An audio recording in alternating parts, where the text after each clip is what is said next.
Hello world, welcome back to another YouTube video.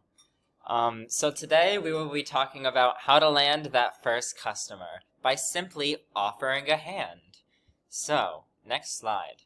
You've made a product/service that you think will solve a problem.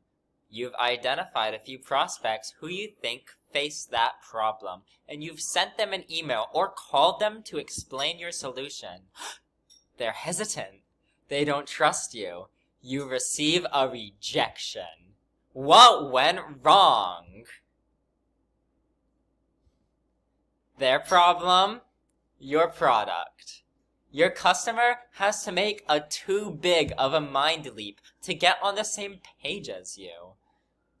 In your mind, your product/service is only a sign-up page away from solving their problem. And in their mind, they first have to understand your product in their context, get management approval, convince their team, evaluate their alternatives, think how it will affect existing yada yada yada. Floon is the best way for teams to work together. So you share and synchronize, filter smartly, book directly.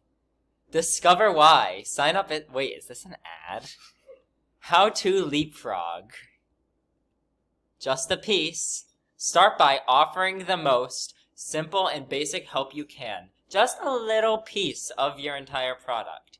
Your product is a high-end bicycle? Offer them a little catalog explaining what to look for when buying bicycles, or a guide that helps people to look after bicycles. Offer it for free, no strings attached, and that's my advice. So that is how you land that first customer. Thank you. Remember to like and subscribe, and I'll see you next time.